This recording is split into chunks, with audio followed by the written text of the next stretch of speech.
Monsieur Hammond, les téléphones marchent. Le con, J'ai un permis pour ça. la brute Le meilleur moyen pour que t'arrêtes de dire des conneries, c'est de fermer ta gueule. et le brillant. Défonce garantie, cocktail qui décoiffe. Gardez la monnaie, ça ne me dérange pas. Merci du fond du cul. Bonjour, bonsoir et encore une fois bienvenue sur le podcast qui parlera du cinéma, le con, la brute et le brillant, toujours présenté par Mathieu. Bonjour à tous. Et par César. Hashtag bonsoir les petits loups. Et notre invité, encore une fois que nous retrouvons, un deuxième Mathieu. Salut la commu. Lâchez vos commandes. La commu. Et avec nous donc le cinéma c'est sa passion, mais regarde quand même l'île de la tentation. Il aime le ridicule et la pression, c'est Norbert, notre champion. Bravo. Eh ben, merci beaucoup. Comment ça va tout le monde? Ça va bien. Cinématiquement bien. Ouais. Ouais bah super, alors maintenant les actus. J'ai peut-être une nouvelle fracassante à vous annoncer. Merci pour la bonne nouvelle. Vous avez remarqué, c'est la première fois que je me plante pas au moment de lancer les actus. Bravo. C'est beau, mais on devient professionnel. Non, on en a fait que 9, donc... Alors, j'ai trouvé peu d'actu cette semaine, mais on peut limite faire des jeux sur certaines actus. Après Barbie, on aura Margot Robbie qui va adopter une nouvelle licence qui viendrait, alors là, cette fois du jeu vidéo, dont une licence dont on s'attendrait pas trop à ce qu'elle la prenne. Alors j'ai aperçu donc... non, ouais, dis ouais, rien. joué Attends. Tomb Raider. Non, c'est vraiment un truc où on s'attendrait pas à ce que ce soit adapté en jeu. Hein. C'est du jeu vidéo? C'est du jeu vidéo, c'est une série de jeux vidéo. Animal Crossing. Il y en a eu plein. Pokémon? Il y a une parodie. Alors, européenne. Il y avait une parodie pas mal de Suricate dans le sexe dans le jeu vidéo. Voilà. Ils reprennent Les cette Sims. licence. Les Sims, Voilà. joli. Mais non, ils vont faire un film. Ils vont faire un film, les Sims, et elle s'est entourée du réalisateur de la série Loki pour le faire. Ok. Après, moi, je trouvais que de base, le fait de faire un film Barbie, c'était un peu risqué, parce qu'il n'y a pas une histoire, voilà. Oui, bah il n'y a pas d'histoire. Enfin, Mais il les y avait Sims, eu c'est plein de pareil. dessins animés, il y avait plein de trucs, mais voilà. Mais donc, du coup, pourquoi pas les Sims hein, Oui, après, c'est ça. C'est... Bah après, oui, ça dépend de ce que t'en fais. C'est vrai que prendre le Barbie, juste une poupée, t'as pas vraiment d'histoire derrière, et en faire un truc sur le féminisme, le patriarcat, je trouve ça super intéressant. Les Sims, on voit un petit peu ce que c'est le jeu vidéo, mais du coup, si on arrive à sortir de ça, de dire le fait de contrôler la vie de gens, est-ce que le fait de vivre sa vie dans un autre monde, si t'arrives à relever un petit peu ce genre d'histoire scénaristiquement, pourquoi pas? Après, si c'est juste une pâle copie, juste pour avoir des Sims et des références. les dialogues vont pas être terribles en tout cas. C'est ça, parce que c'est comme quand Lego, tu sais, ils avaient fait leur propre aventure. Il y avait eu, je sais plus quelle haute licence, pareil, de trucs. Playmobil. Les Playmobil, C'était naze. ouais. Et c'était parfaitement naze Ouais. parce que eux, ça sentait qu'ils avaient fait un truc juste pour concurrencer Lego, mais pas d'idée derrière. quoi. Ouais, Mais c'est ça. Bah, il semble, je l'ai pas vu non plus, mais j'entends beaucoup de bonnes critiques du dernier Mario Kart, qui est pareil. Tu dis, c'est un. Mario. Ah oui, oui. Il y a du Mario Kart Il y a dedans. du Mario Kart dedans, ouais. d'accord, tu te calmes.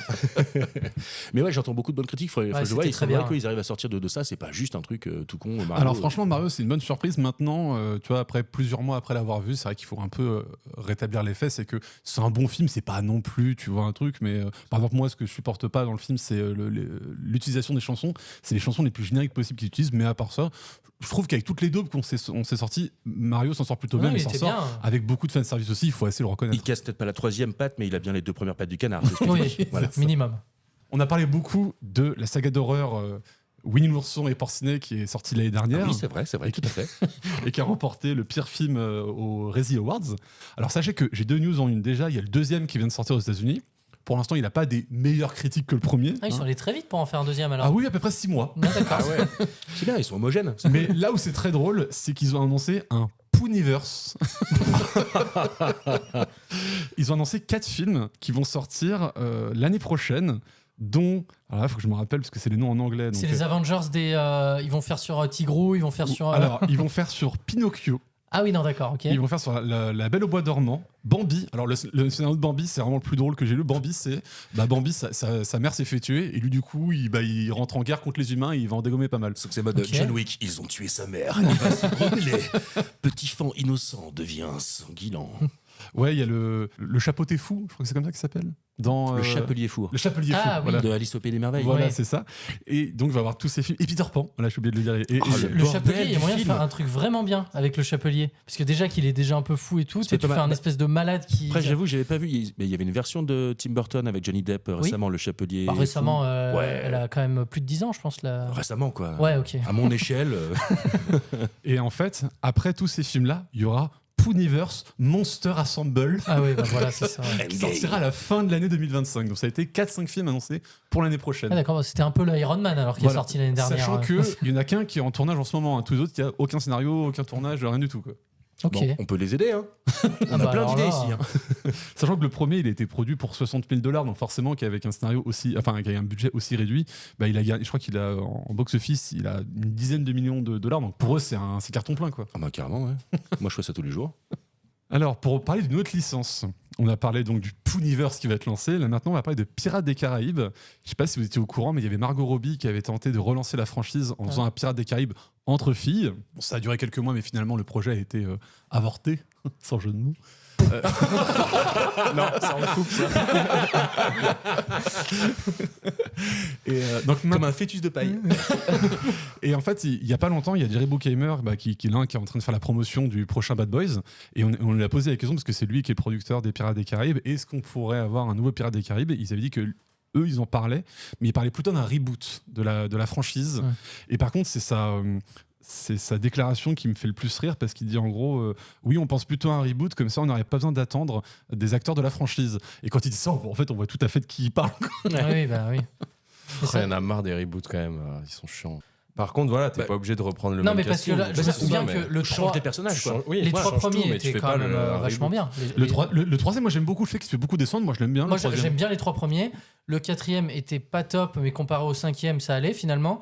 Mais je me souviens qu'à la fin du 5e, il y a une scène post-générique qui teasait le retour de David Jones et tout. Donc je m'étais dit, mais attends, il se relance dans un truc. Et c'est pareil, cette scène post-générique, elle détruit complètement l'univers, enfin les règles qu'on essaie de mettre en place le 5e film. Moi, je serais d'accord que si on veut faire une suite à Pirates des Caraïbes, il faudrait une suite mais avec d'autres personnages, qu'on reste dans le même univers, mais qu'on parte à une histoire d'autres personnages. Oui, par contre, quand il parle de reboot, il parle pas de spin-off. Moi, je pense que quand j'entends reboot, on refait la même, avec les mêmes personnages, mais juste joués par d'autres acteurs. Ouais, moi, c'est ce que j'entends. Moi, c'est ce que je comprends par reboot aussi. Ouais, voilà. Ouais. Ça, ou alors, même moi, ça me dérangerait pas qu'ils essaient de faire un truc ou changer totalement le ton de la licence aussi. On est sur les pirates. Moi, j'étais très, très fan de la série Black Sails, qui reprenait un petit peu le même thème, mais c'était vachement plus réaliste, vachement plus dur, un peu détourné aussi de l'île au trésor de Stevenson. Et franchement, c'est génial. Et ouais, pourquoi on ferait pas un Pirate des Caraïbes beaucoup plus réaliste, quoi. Carrément, allons-y, quoi. C'était sympa le côté Disney, mais là, c'est pour refaire encore le même truc. Oui, si en mais plus t'as pas un Johnny Depp t'es pour pas obligé incarner un d'appeler personnage comme ça. T'es pas obligé d'appeler ça Pirates des Caraïbes après derrière. Oui, après ça aide à vendre, donc ils peuvent dire, enfin voilà, ça me dérange pas moi qui rebrandent avec le même nom pour changer les trucs comme ça, mais parce que quand même il faut évoluer, quoi. Oui, mais la licence Pirates des Caraïbes découle de l'attraction Pirates des Caraïbes. Ce que j'allais dire, à la base, c'est une l'attraction attraction. Pirates des Caraïbes, elle est pas ultra réaliste, ultra. Non, ça veut rien dire. Après, tu traites comme tu veux. Le but du jeu, c'est que tu parles de pirates dans les Caraïbes. Basta. Hein, après, tu fais ce que tu veux. Hein. Ouais. Faut pas des aliens, faut pas des trucs comme ça. Les forbans de la Méditerranée. Les forbans de la Méditerranée, bien sûr. T'as acheté mon DVD enfin, oui, petit disclaimer, j'avais annoncé des DVD la dernière fois dans le jeu, mais en fait, c'est des VHS, hein, on est d'accord. Et pour finir, je sais pas si vous avez vu, mais Titanic, ils ont fait une vote aux enchères sur les objets du film. Oui, j'ai aussi je me suis dit, si t'avais pas l'actu, je l'avais. Voilà. Donc, ouais, j'ai toutes les bonnes réponses. On travaille tous. On fait un jeu. Ah bah, moi, j'allais dire comme jeu, est-ce que, à votre avis, vous avez l'objet qui a été le vendu le plus cher à cette enchère ? Est-ce que vous savez ce que c'est ? Qui appartient à un passager du Titanic ou qui est appartient du film ? On peut dire ça, mais c'est tiré du film. Je comprends pas. C'est tiré du film, c'est pas tiré du. Non, c'est pas tiré de. Bah, c'est le script peut-être. Non. C'est un objet. Ah bah c'est le collier. C'est un objet qui apparaît dans le film. Le collier ? C'est pas le collier. L'iceberg. Qu'ils apportaient sur une piscine. Il en reste plus beaucoup maintenant. Mais... le crachat l'ADN de DiCaprio. Ils ont récupéré la salive dans une pochette. La planche de bois. La planche de bois. Ah mais oui, évidemment, bien sûr. Qui a été vendue plus de $800 000. Ah ouais. Un truc comme ça. Ça va. Non, 718 750 $, soit 662 000 €. Ce qui a fait la pièce la plus chère de la vente. Et il y en a eu d'autres. Enfin, mais il y avait d'autres choses, ouais. Il y a eu d'autres choses. Mais c'est ça qui était le vendu le plus cher. La porte qui sauve Rose, on est d'accord que c'est une porte 2 personnes, donc c'est pour ça que ça coûte plus cher. Ah, je l'ai jamais entendu ce débat sur la planche. Je suis désolé. On l'a jamais entendu ce débat, non ? De toute façon, il n'y a pas de débat à avoir parce que dans le film, il explique bien que c'est pas la place. C'est pour ça que quand tout le monde parle de la plage, je fais mais vous avez pas vu le film ou quoi ? C'est une question de flottaison. Voilà, c'est ça. Mais non, mais il tient dessus. Je suis désolé, quoi. Mais on le voit bien dans le film quand il monte sur la porte commence à couler. Mais elle l'aide pas un moment. Elle fait oh là là. Non mais c'est bon, elle est mort par sa faute. C'est sa faute. C'est la faute à Rose. Et c'est Jack qui est mort. Bah voilà, moi j'ai fini sur ces actus. Eh ben, très bien. Sur ce, je vous propose qu'on passe au film du jour. c'est le film du jour. C'est le film du jour. Ah oui, mais qu'est-ce que c'est? C'est le film du jour en fait. C'est ça. Ok, merci. Alors, le film du jour, c'est La Demoiselle et le Dragon, qui est un film Netflix. Damsel en VO. Damsel, qui est un film Netflix, donc. Et est-ce que quelqu'un a préparé un résumé de ce film ou Nope. Moi, je peux y aller. Allez, Je vas-y. peux essayer, hein, mais je pitch très mal. Hein, mais D'accord. je peux Juste, essayer. j'ai besoin qu'on me rappelle le nom du personnage principal. C'est Élodie. Élodie. Ouais. Et ben, on nous raconte l'histoire d'Élodie, qui est une princesse dans son royaume, on peut dire, sauf que son royaume se passe pas très bien parce que le roi dit qu'il reste plus beaucoup de ressources financières dans leur royaume, donc elle est prédit à un mariage avec un autre royaume pour renflouer les caisses de son château, mais on va apprendre que finalement ce mariage ne serait peut-être pas si bien parce qu'il va participer à une tradition, voilà, une cérémonie, une tradition ouais. ancienne qui impliquerait un dragon. Exact. C'est ça. Alors, qu'est-ce que vous avez pensé de ce film? Bah tiens, on va commencer par notre invité Morel. Alors moi j'ai vu le film, ouais, mais j'avoue que j'ai pas été hyper fan dans son ensemble. Quelques bonnes surprises, mais plutôt long, plutôt ennuyant à mon goût. D'accord. Alors moi, en fait, ce film-là, je regarde pas beaucoup de films Netflix. Je dois en regarder 1 ou 2 par an, et c'est globalement tout ce que je reproche aux productions Netflix, c'est-à-dire que c'est pas que c'est ennuyeux. Je me suis pas trop ennuyé dans le film, mais tout est téléphoné, mais à 40 000 km. C'est que t'es jamais surpris parce que chaque fois qu'il y a un truc qui arrive, on te l'a préparé 20 minutes à l'avance avec plein de dialogues ou de plans pour te l'annoncer. Vu que Netflix ne veut jamais perturber le spectateur, il lui tient la main en permanence. Et que j'ai l'impression que le film, là, je l'ai vu il y a quelques jours, je pense que dans un mois, je l'aurais oublié. Mais après, je détaillerai ce que je pense dans le film, pendant la suite. Oui, clairement, pour moi aussi, c'est totalement oubliable. C'est dommage, j'aime bien l'univers. Le scénario est vraiment bon. Je trouve que le scénario, c'est ce qui est le meilleur dans le film. Après, voilà, c'est la façon de le traiter. La lumière est plate, la direction artistique est vraiment pas top. Et j'ai l'impression qu'ils cherchent à plaire absolument tous les publics. Ils ont raté le coche de la jeunesse parce que ça manque de féerie, de fantastique, de choses comme ça, ou de poésie. Et ça rate non plus la cible adulte parce que même s'il y a des traces, le côté subversif, il est superficiel. Et franchement, du coup, c'est un truc raté au final. J'ai détesté. Je vous ai bien eu. Non, moi j'ai beaucoup aimé. Vraiment, j'ai vraiment beaucoup aimé. Déjà, à la base, ça part d'un bon point, c'est de la fantaisie, donc j'aime beaucoup. Et encore mieux, c'est du conte, donc c'est pile ma cible. Vraiment, c'est vrai qu'au moins, c'est très cash, on te le montre dès le début, c'est du conte. Enfin, c'est fait pour moi, quoi, dès que c'est du conte. Et là, je trouvais que c'était très réussi. Le scénario, ça peut paraître un peu plat, mais justement, c'est du conte, donc c'est assez simple. C'est des personnages très clichés, très. Voilà, quoi. J'ai trouvé ça super beau, vraiment. Ah ouais, vraiment. Oh là là. Ah non, mais on voit que c'est un gars qui gère pas la cam. Hein. Non, mais le château, il y a une espèce de scène à un moment où il y a des flammes qui tombent du ciel et tout. J'ai trouvé ça super. J'ai beaucoup aimé. Voilà. D'accord. Pour parler des personnages, j'ai un gros problème avec le personnage qu'on nous présente donc de Millie Bobby Brown, Élodie. C'est-à-dire que t'arrives à la moitié du film. T'as bien mâché le nom là.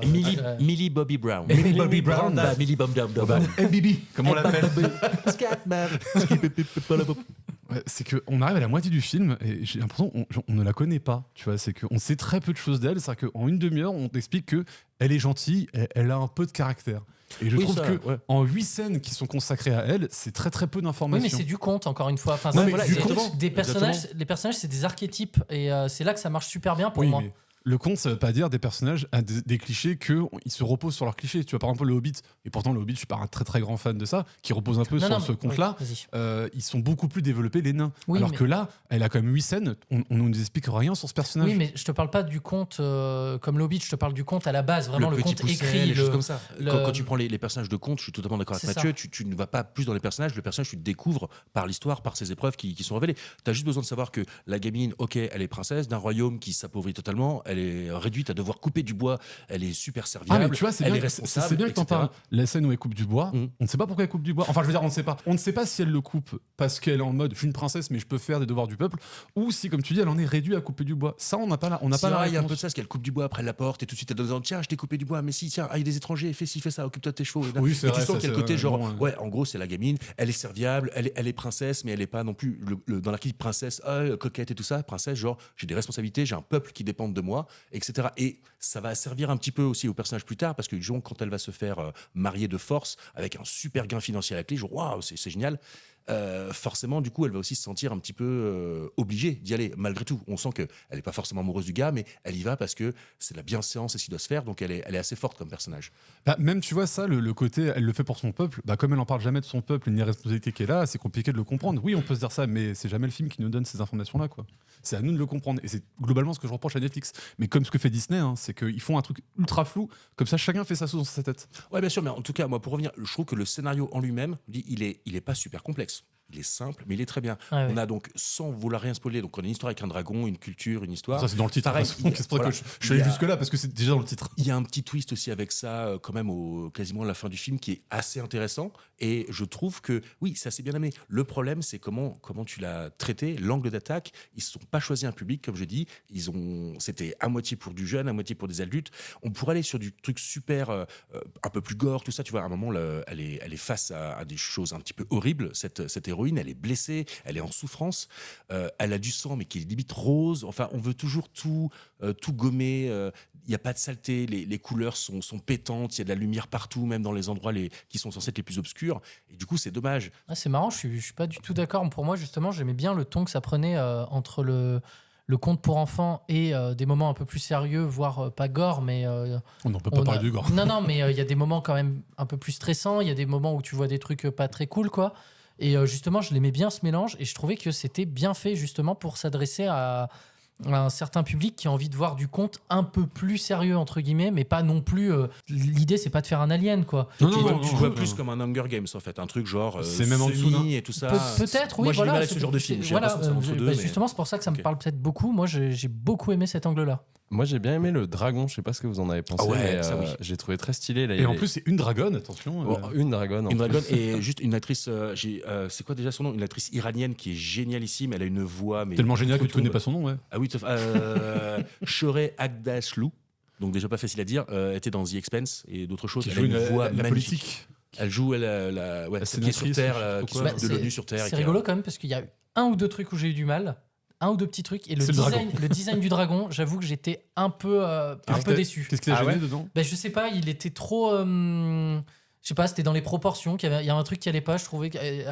C'est compliqué, les proportions d'un dragon, ça n'existe pas. Mais par chacun contre, fait sa sauce. Mais pour en avoir croisé quelques-uns, c'est pas comme ça déjà. mais je trouvais que par exemple, le Hobbit, il y arrivait beaucoup mieux. C'est pas les mêmes budgets après. Mais bon, voilà, forcément. Moi, j'ai bien aimé le feu qui crache en fait. Par contre, oui, voilà, ça c'était super cool entre des flammes. C'est ça, je trouvais ça super bien. Ça avec une scène avec des oiseaux aussi qui est assez jolie. Elle est cool. Voilà. Elle est assez jolie. Non, voilà, au final, vous allez citer tout le film en disant bon, ça c'est sympa, vous allez rendre compte qu'il est bien. Il y a des fulgurances dans le film. Il y a des fulgurances, des trucs qui sont pas mal, à point nommé. Ah, c'est pas mal. Mais après, tu retombes tout de suite. C'est comme à un moment au tout début, donc ça va pas trop spoiler. Ils sont sur un bateau, ils arrivent, il y a de la brume, il y a des sortes de dragons qui sortent, qui sont en fait des statues et flammes. C'est super angoissant, c'est assez bien filmé pour une fois, peut-être le seul plan du film. Waouh, c'est génial. D'un seul coup, la brume se dissipe et là, tu arrives dans la comté, c'est verdoyant partout, les verts sont saturés comme pas possible, le ciel est bleu clair. Faut régler ta télé, moi j'avais pas la même chose. Quand même. D'accord, ça m'a choqué cette scène. Je me suis dit, quel est l'intérêt de ça? Alors après, moi je suis très friand de ce genre de truc. J'adore les couleurs saturées dans les films. Quand c'est bien pétant et tout, ça me parle. Le côté Frestagada. Je trouve que, comme tu dis, au moins sur la photographie du film, on nous donne assez bien les clés. On est dans un conte. Donc moi, les couleurs saturées, les costumes, on a l'impression qu'ils sortent du pressing, on les reconnaît au Moyen-Âge. Tout ça, pour moi, ça va dans le conte. Donc je dis allons-y, pourquoi pas. Les décors, c'était super. L'intérieur des châteaux, les jardins, j'adorais moi. C'est pour ça que je te dis, tout ça participe pour moi au conte. Donc j'ai pas trop de soucis avec. Comme a dit César, la photographie, j'ai plus de soucis parce que dans toute la première moitié du film, t'as l'impression qu'il n'y a pas un pet d'ombre dans ce qu'on nous éclaire. Vraiment, cherche de l'ombre dans les décors. Il n'y en a aucun. Tout est éclairé comme si on était un plein jour. J'ai vraiment l'impression de retrouver un éclairage à la NN des garçons, tu sais, où t'as des éclairages tout autour des personnages. Et du coup, il n'y a pas un pet d'ombre. Ça allait quand même. J'ai pas trouvé de problème de réalisation. Juste dans le tout premier plan du film, je me suis fait la réflexion. T'as cette première scène qui est filmée dans une grotte vue de haut. Et ils ont pris une focale assez large et du coup ça déforme tout, c'est assez bizarre. Oui. Mais le reste du temps, ça m'a pas choqué. Mais moi déjà c'est sur l'écriture. Moi je sais que l'écriture c'est là où je tâche le plus de points. Et vraiment j'aime bien. Enfin il y a des scénarios où vraiment on ne prend pas par la main et des fois c'est un peu difficile à comprendre les raccords. Mais faut pas non plus trop prendre la main du spectateur parce que sinon on est surpris de rien. Je veux dire rien que quand on apprend que au final le mariage va se passer différemment que ce qu'elle croit et elle va tomber dans une tradition.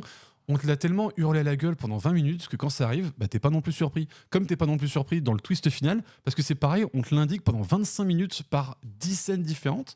C'est vraiment ennuyeux de prendre. Moi, je trouve que là, à ce moment-là, on prend un peu le spectateur pour des cons. J'ai eu l'impression que moi, ces problèmes-là venaient plus du dialogue, des dialogues, que du scénario en lui-même. Tu as les dialogues et tu as aussi des musiques, des fois, genre, elle n'est pas encore censée savoir qu'il y a une crainte, mais on te met déjà une musique pour te faire comprendre qu'il y a une crainte. Tu vois, c'est ça, quoi. C'est en permanence ça qui me dérange. Oui, c'est un peu dans ce sens-là que je trouvais ça ennuyeux aussi. Et c'était pour rebondir sur ce que tu disais, César. Moi, j'ai du mal à différencier, mais c'est un autre débat, peut-être on va pas l'aborder, mais à séparer les dialogues du scénario, en fait. Pour moi, ça en fait totalement partie intégrante du scénario. Donc quand tu dis j'aime bien le scénario, mais les dialogues, pas fous. Pour moi, parce que avant, il y avait les scénaristes, il y avait les dialoguistes. Maintenant, c'est vrai qu'il y a moins en moins de dialoguistes dans le cinéma, mais je suis d'accord pour dire que c'est deux trucs différents. Et puis tu peux faire des dialogues qui vont pas dans le scénario, mais qui développent les personnages ou qui développent l'univers. Oui, mais du coup, oui, ça participe un peu au scénario. Je te comprends. Après, oui, c'est pas forcément clair. Je pourrais dire peut-être plutôt synopsis, mais en gros, à dire, pour moi, quand je parle vraiment de scénario, c'est vrai que quand tu parles d'un scénario, il y a les dialogues dedans, je suis d'accord. Les grandes lignes, quoi. Mais voilà, les pas grandes dans lignes, les miens, l'attaque, et c'est quoi ton début, c'est quoi ton milieu, c'est quoi ta fin, et basta. Et après, bah, tu mets tes dialogues, tu mets tes intentions, etc. Déjà un truc, vous m'aviez dit oui parce qu'ils l'ont tous vu avant moi. Moi j'ai dit oui. J'ai dit oui. Toi tu dis jamais oui. Moi je dis jamais oui, ok. Ouais. Parce qu'ils l'ont tous vu avant moi, ils m'ont dit oui non mais regarde le film et tu feras autre chose avant. Alors, en même temps pardon. J'ai pas dit ça. On est d'accord. On a dit que tu peux faire quelque chose. J'ai appris qu'il y en a un qui avait joué de la guitare en même temps. Puis après ils disent qu'ils aiment pas. Donc, non, c'était ma deuxième vision parce que j'ai déjà regardé le film. La deuxième vision, le mec a dit d'en parler. Et j'avais déjà oublié. Voilà. Bref. Non parce que t'étais obligé de le voir 2 fois pour comprendre, donc c'est quand même inquiétant. Mais du coup moi je me suis mis devant et je suis resté scotché. J'ai aimé tout le long. Je trouvais que les acteurs étaient vraiment pas mal. Millie Bobby Brown était vraiment cool et la petite aussi. Je l'ai trouvée vraiment bien, sa petite sœur. T'aimes beaucoup les petites en ce moment, je remarque. Mais ça suffit, oui. Non, par contre, il y avait le roi. C'est pareil, pendant 10 minutes, j'ai passé mon temps à me dire je connais ce mec. Ouais, et en fait, oui, il a joué dans Les Infiltrés. C'est lui qui jouait le pote de Jack Nicholson des Infiltrés. Lequel de roi okay. Le père de. Ouais, le père d'Elodie. Okay. Mais sinon, un bon point que je peux donner au film, c'est le rythme. Je trouve qu'il gère bien le rythme. C'est vrai qu'on s'ennuie pas. Même si j'ai pas aimé, je me suis pas ennuyé. Moi, les 1h40 sont passés très très vite. Non, mais les décors, vous les avez pas trouvés cool, les décors les décors. La grotte, elle est cool. Pourquoi pas, mais le problème, c'est que les décors sont jolis en fond et devant, tu mets les acteurs qui sont tous tournés, enregistrés dans les studios. Moi, je vois tous les contres et des trucs comme ça. Il n'y a pas une seule scène extérieure où ils sont vraiment en extérieur. Non, c'est une grotte. C'est joli, mais alors c'est du dessin. Et quand tu as les costumes, le costume du mec qu'elle va épouser, mais franchement, il est digne des animateurs de films d'attente de Disney, quoi. C'est un truc, c'est du carton-pâte. Mais oui, mais justement, moi, c'est pour ça que j'ai beaucoup aimé, parce que quand j'ai regardé, il y a une scène tout au début du film. Il y a Disney, toi. Ouais, non, mais vraiment. La parade, elle est où? Non, mais vraiment, parce que tout au début du film, il y a une scène où elle rentre dans sa chambre. Du nouvel endroit où elle arrive, et tu te crois dans le château de la Belle au Bois dormant à Disneyland Paris, quoi. Et j'ai adoré, quoi, les costumes, les machins et tout. Enfin, c'est vraiment du conte, quoi. Ça marche super bien. Princesse refoulée, en fait. Non, attends. Pour aller un peu dans le sens de Mathieu, moi aussi, ce décor, quand elle rentre dedans, m'a fait un peu rire. Mais elle participe au genre du conte, donc ça m'a pas posé tant de problèmes que ça. Ah ouais, non, mais même les jardins, la grotte, il y avait une autre scène. Il y avait un autre endroit, voilà, j'aurais dû le noter. Il y a juste l'endroit où il se marie qui est pas ouf, quoi, je trouve. C'est genre dans un coin de jardin. Mais toi, tu vas te marier dans pas longtemps, t'as fait oh bah là, je me serais pas marié ici, je te le dis. Non, mais c'est dans un coin de jardin, ça m'a pas. Voilà. Non, et puis, tu vois, par exemple, en parlant de la grotte, moi, j'ai un peu de soucis avec ça, parce qu'encore une fois, dans le contexte de Netflix qui veut prendre la main des spectateurs en disant c'est pas grave, on veut pas que vous posiez trop de questions, on va déjà vous donner des éléments de réponse. C'est qu'on te met, tu vois, les meufs qui ont écrit, tu vois, pas qu'elles sont passées par là, ils ont écrit leur prénom. Ça, je me dis pourquoi pas. Mais après, quand elle arrive en haut de la falaise et que t'as une meuf avant de mourir qui a écrit la fin est proche. Oui, alors il y a 2-3 incohérences, c'est vrai. Ouais, mais pareil, comme tu le réalises, là on voit des écritures, c'est gravé au silex dans une roche totalement hétérogène. C'est pas à la craie Non, c'est gravé. Non, c'est gravé avec une petite pierre, donc une sorte de petit silex dans de la pierre totalement hétérogène. Et là, c'est écriture, calligraphie. Oui, mais là, comme dirait Ramos, faut pas non plus trop chercher le détail, on est dans un conte, tu vois. Là, je comprends, c'est plus dans l'action, dans la forme. Oui, à ce moment-là, tu dis, ouais, il y a un dragon, les gars. Moi, j'ai jamais vu Voilà. de dragon. D'ailleurs, ça m'a fait beaucoup rire parce que, bon, moi, j'aime pas le film, mais j'ai eu des critiques qui me faisaient mourir de rire en mode oui, une reine noire au Moyen-Âge. J'ai fait, les gars, il y a un dragon. Qu'est-ce que vous avez cherché une cohérence là-dedans, il y a un dragon dessus. Moi, les deux actrices qui se mettent au-dessus, parce que j'ai pas vu d'acteur qui sortait du lot, mais Millie Bobby Brown, je la surkiffe, elle est géniale, la nouvelle Nathalie Portman. Là, c'est son plus mauvais film et elle est vraiment. Elle est cool quand même. Bonne. Elle est bonne. Elle est pas exceptionnelle, mais elle est bonne. Et Angela Bassett, elle est super, je trouve qu'elle est géniale. C'est la belle-mère ? C'est la belle-mère, ouais. Ok. Ouais, je trouve qu'elle a une présence de fou. C'est elle qui avait fait Tina Turner dans les années 90. Elle était la femme de Malcolm X. Enfin, tu vois, c'est une icône du cinéma. Et voilà, elle a juste besoin d'être là. Tu mets les caméras et boum, t'as. Il n'y a rien qui m'a gêné. En fait, je me suis laissé emporter par le truc. Et oui, il y a des incohérences, mais, non, mais c'est bon, on va pas chercher une gravée au silex. Super. Non, ça c'est nul. Ça, on peut le dire, ça c'est nul. Non, par contre, les. Qu'est-ce que je voulais dire ? Il y a une scène avec des espèces d'animaux un peu. Luisants. J'ai trouvé ça super cool comme trouvaille. Et la scène qui arrive juste après.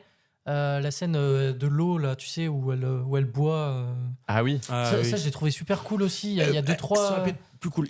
Ça manque de vapeur. Ah, ça aurait pu être très très sympa de jouer là-dessus, parce que t'as de l'eau, t'as le feu, tout ça. Il manque le côté vapeur qui César pyrotechnie. Mais non, mais comme je dis, il y a des fulgurances pareil, il y a des petits vers luisants, il y a des animaux, il y a des trucs comme ça que on n'a pas vu nulle part dans d'autres contes ou histoires. Pourquoi pas ? Là, c'est pas trop approfondi, mais pourquoi pas ? Moi, ça peut me parler. Mais voilà, c'est des petits fulgurances qui disent putain merde, vous avez. Je trouve au final, ils n'ont pas assez secoué le mythe du conte comme ça a été fait il y a déjà plus de 10-15 ans, où il y a eu des remakes du Petit Chaperon Rouge, il y a eu Maléfique, il y a eu Le Chasseur. Oui, mais tu sens que ce film. Je trouvais que c'était. Voilà, ça secouait un peu plus les codes, quoi. Ouais, mais quand même, tu sens que ce film n'a pas cette intention-là. Bah oui, mais c'est dommage. Du coup, c'est quoi ça ? C'est ça que je demande. Elle est où l'intention ? L'intention, le divertissement. Attends, on est dans Netflix, hein, donc voilà, c'est de se faire un divertissement pur et Bon, simple. il y a une morale quand même. Netflix, ils arrivent. La morale, c'est acceptez pas tout ce qu'on vous dit. La BO, elle est pas dingue, franchement. Mais il y a des trucs un peu cool des fois. Enfin, je veux dire, il y a des petites fulgurances dans la BO. Franchement, faut écouter ses arguments. Moi, j'ai quand je joue à la guitare, tu veux dire ? Moi, je Non. me suis refait la BO avec du ACDC, ça passe mieux. Non, mais la BO, elle est tellement générique, si tu vois. Elle est un peu générique, mais je trouvais qu'il y a des petites fulgurances à des moments qui étaient assez cool. Oui, mais même les fulgurances, tu les vois arriver, tu fais oui, mais encore une fois, on a entendu ça 400 fois, donc ça m'a pas. T'aurais pas besoin de le regarder autant pour le voir, pour le comprendre, tu l'aurais pas entendu 400 fois, mais bon. Ça veut rien dire, toi. Oui, je me suis embrouillé dans ma phrase. Oh. Il sait pas écrire, il sait pas parler. Non, mais qu'est-ce qu'il sait faire, ce gars ? Mais c'est vrai que le twist de la fin, là, vite fait, t'en as parlé, César, il est intéressant, mais c'est vrai qu'il est pas surprenant non plus. Enfin, il peut pas te surprendre, vu que à peine elle arrive dans la grotte, elle fait déjà un rêve où on lui dit c'est qu'un mensonge. Donc en fait, on te met déjà sur la piste que ce qu'on t'a dit à remettre en question la tradition. Du coup, ça cache un peu. Quand elle arrive avec le twist, vu que ça fait 1 heure qu'on t'a mis sur cette piste, t'es pas étonné. Je sais pas, parce que moi, la piste, je pensais que justement, ça se terminait sur le plan. On ne sait pas ce qui se passe au premier roi qu'on voit dans la scène d'intro. Ouais. Donc je pensais que c'était ça. Et donc, jusqu'où le discours qu'il y a après. Par contre, ce qu'on n'a pas, c'est la scène qui est avant cette scène qu'on n'a pas et que je trouvais intéressante, qui explique un petit peu les motivations du dragon, qu'est-ce qu'il fait là et tout ça. Mais et voir que tout n'est pas si manichéen. En tout cas, pour revenir sur le combat, moi, j'ai justement, à l'inverse de toi, j'ai trouvé ça cool que juste en discutant avec la dragonne, le dragon. Ouais, tu peux dire les deux. Ouais, mais je pense à un truc de bâton de sac. Moi, je pense à une manette de Wii, mais ouais. Voilà. Que juste de discuter et d'essayer de faire entendre raison au dragon ne suffise pas et que, en fait, le dragon reste un dragon, elle essaye de la buter, elle se défend. Et oui, ça c'est cool. Ouais. Et ça, j'ai trouvé ça cool. Ouais, puis j'ai trouvé que ça avait du sens parce qu'effectivement, tu te dis, là, on arrive à des siècles et des siècles de tradition perdurée et surtout de souffrance qu'elle a gardée en elle en disant, bon, j'ai ça comme compensation. Ouais, voilà. Et donc j'ai dit, bien sûr que ça ne suffit pas parce qu'elle, ça fait des siècles et des siècles qu'elle croit ça. Donc c'est pas en 5 secondes qu'elle va le remettre en cause. Ça m'a pas posé problème. Juste pour entre guillemets terminer, c'est que encore une fois, dans les films Netflix, j'ai un peu de mal, c'est que ce film, il a quand même coûté 80 millions. Je ne vois pas vraiment la thune à l'écran, quoi, tu vois. Mais c'est pas tant, 80 millions. Par rapport à certains... C'est beaucoup, hein, je te rassure. Par rapport à des... Ouais, je sais pas. Pour ce qu'on a à l'image, on va dire beaucoup. Ça à nous les Leroy. Qui a coûté, je crois, 5 ou 6. C'est ça. Non, mais tu le vois, le pognon. Je sens. En fait, le pognon, le seul moment où je le vois, c'est sur le dragon. Je trouve que le dragon est assez bien fait, sauf à quelques plans. Ça, à la rigueur, les décors, mais les décors, comme je dis, comme les mecs, ils sont mal incrustés parce qu'ils sont filmés. Non, je te parle pas que des décors fond vert, je te parle aussi des décors. Décors pratiques, ouais, décors réels. T'as la chambre, t'as Ah oui, t'as bien aimé les parures de lit, les doubles rideaux et tout ça. Tu sais quoi Tu sais quoi, je me suis fait une réflexion. Il y a un moment, il y a un plan qui va sur une parure de lit, justement. Et en fait, tu vois qu'il y a t'as vu le double crochet? Mais c'est un truc de dingue. Alors, mais ça, avec maille à l'envers. Tu vois qu'il y a du relief. Tu vois qu'il y a vraiment de. C'est pas juste un truc comme ça, il y a vraiment du relief. Il y a des petites mains qu'on travaille dessus. C'est d'ailleurs une vraie couverture, quoi. D'ailleurs, j'ai trouvé ça cool aussi qu'elle retire des petits morceaux du costume au fur et à mesure du. Alors, ça, je trouve que ça fait une petite ref Alice au Pays des Merveilles ou d'autres trucs. Il y a un peu d'Alice au Pays des Merveilles aussi dedans. Ouais, dedans, on retrouve beaucoup le Hobbit. Et d'ailleurs, je sais pas si vous l'avez vu, mais. Predator aussi. Au moment où elle se prépare pour retourner voir le dragon, il y a un peu à côté, genre, je me prépare, je vais faire la guerre. À la Mulan en plus, parce qu'elle se coupe les cheveux, tu fais ouais, alors ça, il n'y a pas trop besoin. Mais on comprend qu'elle se coupe les cheveux pour. Ouais, elle se coupe les cheveux, ouais. Ah ouais, je me rappelle. Ouais, parce qu'elle a les longs cheveux, elle finit avec la coupe courte. Avec son coupe-papier. Et je trouvais qu'au tout début du film, je me disais, tiens, c'est bizarre, ça me fait vachement penser à Wedding Nightmare, en anglais Ready or Not. Pas des Fujis. Ready or not. Voilà, j'aurais été sûr d'aller faire ça. Parce que dans Wedding Nightmare, c'est une meuf qui épouse un gars et ils font un cache-cache en mode bah t'as juste à te cacher, par contre si on trouve on te tue. Voilà, début de la partie. C'est mignon. Et ça m'a un peu pensé à ça. Donc, dans le film, on explique qu'il y a une tradition et on remet en cause cette tradition et tout. Donc je trouve que vu que c'est un film qui a l'air d'être tourné pour les ados et tout, je trouve ça pas déconnant qu'on fasse un film où un peu la morale du film c'est de remettre en cause des traditions pour voir si on les perdure ou si on pas on leur met en cause sur leur fondement. Je trouve ça assez intéressant. Je pense pas qu'il soit allé aussi loin que ça. Si, le film part un peu de ça. Ouais, mais ils ont pas fait exprès. Comme on a dit tout à l'heure, il n'avait pas fait de film depuis 12 ans. Le gars, il a eu le temps de réfléchir quand même. Oui, c'est vrai qu'on n'a pas parlé du réalisateur qui était le réalisateur de 28 semaines plus tard et de Intruders. Un film beaucoup mieux que. Et 28 semaines plus tard, ouais, c'est quand même. Non. C'était quand même pas mal. Adoubé par Boyle et tout ça, et là il nous fait ça le coco. Adoubé par Boyle, faut vraiment que t'arrêtes avec ça. Pourquoi? Oui, parce que Darfait a été adoubé par Cameron, enfin adoubé on s'en bat les couilles quoi. Mais non, moi j'aime bien les adoubés. C'est un verbe comme un autre, non? Non mais c'est pas parce qu'un autre réalisateur le dit c'est bien que ça le devient bien. Tu préfères qu'on dise chevaliérisation, c'est ça? Spielberg avait dit Indiana Jones 5 c'est bien. Voilà. Bah résultat, une merde infâme. On va pas relancer ce débat ici, d'accord? Il est clos. Spielberg a dit Dune 2, c'est un des meilleurs films de science-fiction jamais réalisés. Voilà. Ah ouais. Qui a dit ça? Spielberg. Bon, est-ce qu'on a fait le tour pour Damsel? Pour conclure, je dirais que si vous avez un peu gardé de votre âme d'enfant, allez regarder ce film, vous allez aimer. Si vous êtes devenu un vieux con, bah ça va pas vous plaire quoi. Voilà. C'est pas un mauvais moment à passer. Non, en tout cas, ouais, c'est pas ennuyeux. Moi, je me suis pas emmerdé dans le film, ça c'est clair. Ah, c'est cool quand ça se finit quoi. J'espère qu'il y aura une suite. Bon, et bien sur ce, je vous propose qu'on passe à la bucket list. Cette liste, c'est le bien absolu. Cette liste, c'est la vie. Le choix. Le problème, c'est le choix. Alors, aujourd'hui, on va vous parler de films musicaux, comédies musicales. Ou alors on a tout englobé. Voilà, c'est ça. Qui a envie de commencer? César, pour changer. Bon, par quoi je vais commencer? Moi, je nommerais bien un petit classique, cultissime, le petit Blues Brothers. On veut parler de films musicaux. Ah là, j'ai toujours pas vu. C'est vrai. Franchement, toujours pas vu non plus. C'est assez incroyable parce que on parle pas du scénario, tout ça. Ça reste un gros délire. Pour rappel, les Blues Brothers, c'est deux comiques qui ont formé leur duo pendant le Saturday Night Live. C'est deux personnages qui sont créés et ils vont en voyage épique, ils vont rencontrer mais vraiment toutes les vedettes de l'époque. Ray Charles. T'as du Ray Charles, t'as du James Brown, Aretha Franklin. C'est incroyable à voir. Donc vraiment, il y a jamais t'as vu une comédie musicale avec ces dieux de la chanson qui sont là. Et petit fait un peu rigolo, le réalisateur justement avait parlé dans le making-of de la scène avec Aretha Franklin où elle chante Respect dans un petit diner. Donc il y a une grosse scène qui est tournée comme ça et le réalisateur dit c'est incroyable, cette femme c'est une génie, elle n'entend pas la musique, elle la ressent. Mais du coup, le problème, c'est qu'elle ne fait jamais deux fois la même prise. Elle est incapable de refaire deux fois la même prise. C'est même ça, c'est là où est son génie. Et du coup, quand on a dû faire du lip sync, donc on a dû faire du chanter en playback, par-dessus, elle était incapable de chanter en playback sur elle et le montage était un enfer. Mais bon, c'est là où on s'aperçoit que certains génies sont incapables de faire les choses que le commun des mortels fait tous les jours. D'accord. Très bon film. Très bon film, ouais. Moi, je vais commencer par l'évidence même. Je vais parler de La La Land, évidemment, parce que c'est ce film qui m'a introduit Tu n'avais jamais vu avant? Aux comédies musicales. Bah, en fait, si, j'en avais vu, mais en fait, c'est ce qui m'a fait aimer. Ah, d'accord. Parce que moi, j'avais beaucoup de mal. Malgré les Disney que j'ai pu voir et tout. Et ce film-là, vraiment, j'ai adoré. Je suis allé le voir 3 fois au ciné. C'est une histoire entre le gars de Drive et la meuf de Zombieland. Et non, ouais, c'est un super film. Enfin, je connais peu de gens qui n'ont pas aimé. Moi. Ouais, bah après, Mais c'est voilà. pas que j'ai pas aimé, c'est que je suis pas rentré dedans. Ouais, oui, je comprends, mais je comprends pas. Et, j'avais trouvé ça super cool. Je trouvais que les chansons étaient chouettes. Je trouvais que la couleur, la photographie, elle était quand même super cool. Et parce que moi, je l'ai vu en Blu-ray et le mixage sonore est vraiment incroyable. Ouais, c'était très bien. Ouais. Surtout au ciné, ça rendait super. Et voilà, donc La La Land, très bien. Ouais. Je sais pas si quelqu'un a quelque chose à dire sur ce film. Mais... Non, mais moi qui aime pas, je t'avais dit, j'aime bien la fin, j'aime bien comment ça termine. Ouais, moi qui suis pas du tout comédie musicale, j'ai beaucoup aimé La La Land aussi. Ouais, c'était cool. Ouais. Donc ouais. Pareil, moi je suis pas très comédie musicale, je trouve ça un peu niais, un peu ridicule à regarder. Mais j'en ai quand même quelques-uns, comme par exemple le Rocky Horror le Rocky Horror Picture Show.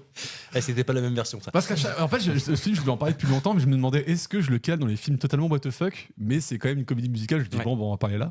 Si vous, est-ce que quelqu'un l'a vu? Je pense que César il l'a vu. Non, je l'ai pas vu. Pas vu non plus. Alors, je vous conseille, mais je conseille à n'importe qui de le voir parce que en termes de film totalement what the fuck, ça se passe quand même bien là. C'est quoi l'histoire? C'est l'histoire d'un couple qui vient tout juste de se marier, je crois. Je serais incapable de te faire le pitch. Ouais, en tout cas, alors soit ils viennent tout juste de se marier, soit ça fait pas longtemps qu'ils sont ensemble et leur voiture tombe en panne. Ils sont partis en week-end quelque part, leur voiture tombe en panne, donc ils en viennent à arriver dans un petit hôtel à Rocky. Je sais plus comment il s'appelle en plus le personnage.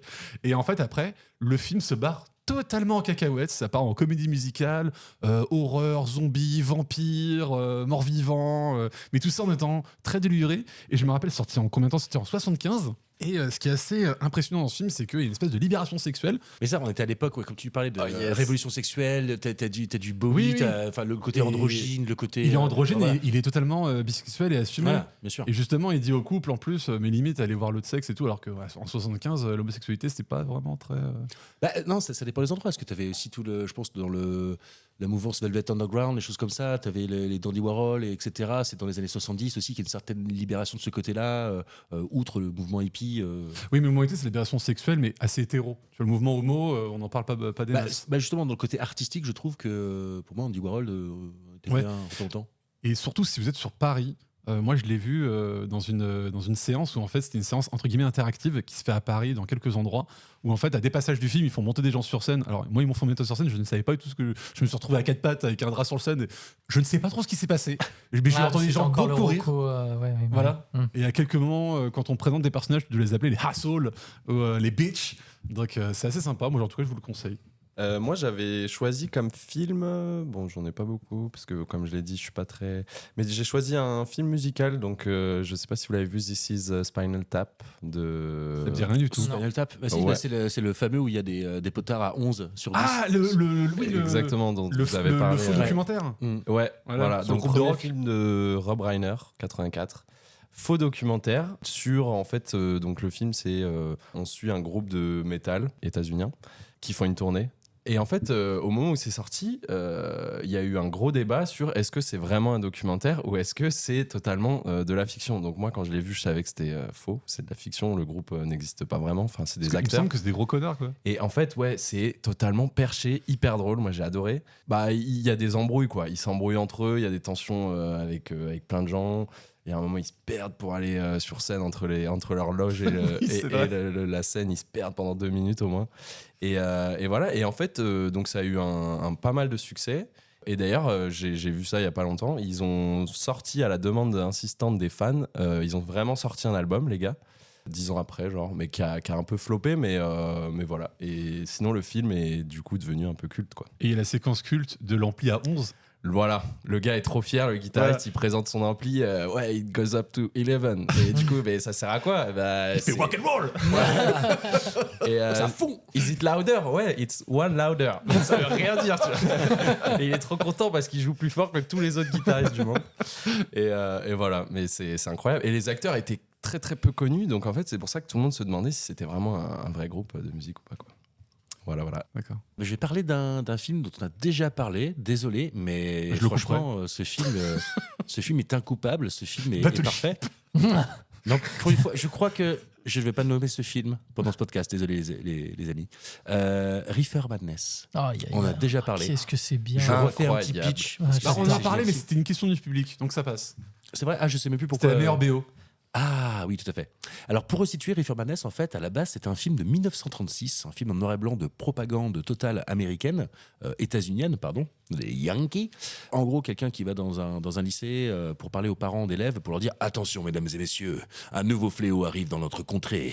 La marijuana est là. Si vos enfants fument, ce sont des violeurs, des tueurs, peut-être pire, des communistes. » Et voilà, t'as 1h30 de propagande anticommuniste, anti-marijuana hardcore, qui a été repris dans les années 90 à Broadway en comédie musicale second degré what the fuck. Où là, ils se foutent de la gueule. Ils se foutent de la gueule, comme ça, ils assument totalement, j'en mets bien sûr. Et gros succès public. Et du coup, ils ont refait un film comédie musicale début des années 2000 là-dessus. C'est avec Kristen Bell, la magnifique actrice de Veronica Mars et The Good Place, entre autres, en série. Et c'est génialissime. C'est du second degré. Les chansons sont géniales, les chorégraphies sont géniales. Il y a même Neve Campbell qui fait un petit rôle et qui danse très bien. Et c'est aussi en termes de film what the fuck, ça se place aussi là, quoi. Ah mais tout à fait. On est dans les années 40 à peu près aux États-Unis. C'est totalement parodique, c'est super. Regardez-moi ça, Reefer Madness. Alors moi j'ai découvert ce film dans une des soirées qu'on a fait et j'ai adoré. Mais alors par contre il est trouvable nulle part malheureusement. Parce que si vous cherchez Reefer Madness, vous tomberez que sur le film de propagande des années 30. Qui est très bien aussi. mais par contre... Il y a des éditions double DVD avec. Ah ouais, mais il est malheureusement. Enfin, si vous avez la chance de pouvoir le voir, moi j'adore et je trouve les musiques incroyables. Ça doit faire, je sais pas, 6 mois que je l'ai vu ce film, je continue à écouter les musiques. Mais par contre, malheureusement, très difficile à trouver. Mais tu l'achètes sur Vinted ou Le Bon Coin En fait, c'est très rare de trouver des copies. Ouais. Même sur Le Bon Coin, je pense que si tu le trouves, ils sont tellement au courant que c'est une niche qu'ils doivent le vendre peut-être 40 ou 50 euros. Moi, des fois, j'ai ça sur des films ultra durs à trouver. Je sais pas, mais en tout cas, si vous avez la chance de le trouver, n'hésitez pas. Donc là, celui dont on parle, c'est celui de 2005 de Andy Fickman. Exactement. C'est ça. Donc le nom complet pour la commu, c'est Reefer Madness, The Movie Musical. Voilà. Donc, dites-nous ce que vous en pensez, la commu. Et si vous pouvez, voyez-le, il est vraiment très bien ce film. Il mérite d'être vu. Il vaut vraiment le coup, ouais. Moi, je vais rattacher à mon premier film celui-ci. Je vais parler de son film juste avant, qui est Whiplash.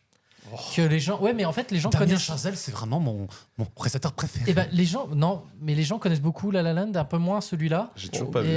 Et c'est vraiment très bien. C'est avec Miles Taylor. Ouais, c'est ça. Qui va dans une école de batterie. J.K. Simmons. Alors je me souviens plus si c'est dans une école de batterie ou non, si c'est un conservatoire. Oui, voilà, c'est ça. Ouais. Avec un prof horrible qui le pousse tout le temps à bout, mais c'est très très bien comme film. Je me souviens, je l'avais vu sans trop. Je l'avais vu après La La Land, justement. On m'avait dit il faut voir celui-ci. Et j'en espérais pas grand chose. Parce que la batterie, j'y connais rien. Et en fait, j'ai trouvé ça très cool. Alors, le seul film de comédie musicale, moi, que j'aime bien, c'est Moulin Rouge de Baz Luhrmann. Baz Luhrmann, voilà. Parce que là, tu vois, comparé à Roméo et Juliette, là, je sais pas, oui, effectivement, dans aussi Moulin Rouge, ça part un peu dans tous les sens, mais j'ai préféré, quoi. Je trouve qu'il y a en plus, Moulin Rouge a cette particularité qui, en fait, il reprend beaucoup de morceaux qui sont préexistants, mais qu'il remixe, qu'il réécrit ou qu'il réarrange. Par exemple, il y a la fameuse, il y a un fameux medley où il y a 15 chansons, et il y a aussi la réécriture de Roxane de Police, que moi j'ai trouvé exceptionnel. Du Queen, du Nirvana, du Elton John, Christina Aguilera. Et en plus, ce que j'aime bien avec ce film, c'est que il te donne tout de suite la fin du film. On te dit tout de suite, ce film va mal se terminer parce que quand tu commences, on découvre un Ewan McGregor qui est en larmes et tout dans son hôtel et on dit voilà comment il en est arrivé là. Ouais, Moulin Rouge, voilà, c'est un film que j'aime beaucoup. Non, je te rejoins. Moi, je suis assez comédie musicale. Roméo et Juliette, j'avais bien aimé. Celui-là, je pense que je le mets quand même un petit cran au-dessus. C'est vrai que l'adaptation de toutes ces musiques très modernes là-dedans, dans un Paris des années, je sais plus exactement, autour du 19e. Ouais, et puis c'est limite intemporel parce qu'il y a des trucs où... T'as l'absinthe, oui, t'as des trucs un peu... Le Paris est surimagé, oui. Enfin, voilà, il y a des vues qui n'existent pas. Voilà, la petite colline où est le Moulin Rouge, enfin, les choses comme ça. La scène où il y a le medley sur les toits, c'est vraiment un toit de studio largement assumé. Mais voilà, c'est assumé, c'est joli, on est dans la poésie et c'est bien fait. D'ailleurs, c'est à cause de ce genre de film que j'étais super déçu la première fois que j'ai vu le Moulin Rouge en vrai. Mais qu'est-ce que c'est que ce truc? C'est coincé entre deux bâtiments. Qu'est-ce que ça se fait? Elle est où Christina Aguilera et Pink là? Pourquoi il y a des quarts de Chinois devant qui prennent des photos? Oh, arrête! Oh là là! C'est pas possible! Moi, je voulais parler de quand même un film culte. Enfin, culte. Bon, impossible pour beaucoup de personnes, il est culte. Fatal. Incroyable, réalisé par lui-même, je crois. Oui, je crois que c'est le réalisateur. Fatal, ouais, exactement. Non, Michael Youn, alias Fatal Bazooka, F Bazook, FB, Fatal Furilax, aussi un moment dans le film. Qui a failli s'appeler Fatal Furilax et qui a changé d'avis. Bref, donc c'est voilà, mais je vais pas raconter le film, mais en gros on suit l'histoire de Fatal imaginée de Fatal Bazooka et c'est tellement drôle. Ah ouais, c'est très drôle. Et vraiment avec des potes on se regardait en boucle des extraits sur YouTube, ouais. Mais c'est des barres de rire quoi. Un film ça fait longtemps que je l'ai pas vu. Mais... Un film qui a été vachement apprécié par Éric Zemmour d'ailleurs. Ah bon? Vous le saurez. Tu regardes les goûts cinématographiques d'Éric Zemmour. Un autre point commun. Il a dit ça. Ah oui, mais il avait fait le plateau d'On n'est pas couché. Mais je comprends. Et Éric Zemmour avait dit qu'il avait aimé le film. Et parce je me souviens que le héros se ressource dans la Savoie natale bien française. D'accord. Et on se moque du Star System et des rappeurs. Et lui il dit ah j'aime bien qu'on se moque d'eux. Il a pas compris le film comme nous, c'est marrant. Ouais, le même Zemmour qui disait que les rappeurs c'était une sous-culture, donc on lui chie dessus. Qui dit toujours d'ailleurs. Oui, mais je l'écoute plus. D'accord. J'ai lâché. J'ai décroché au deuxième épisode. Tu sais pas ce que tu rates parce que je me suis désabonné de la newsletter. La dernière fois, pas dit que les conneries. Bon, on va relever un peu le niveau alors. Je vais vous proposer un petit film pareil, un petit bijou sorti de nulle part. Quelqu'un qui veut faire un film sur une rencontre musicale dans la rue. Au lieu de prendre des acteurs, il va prendre des vrais musiciens.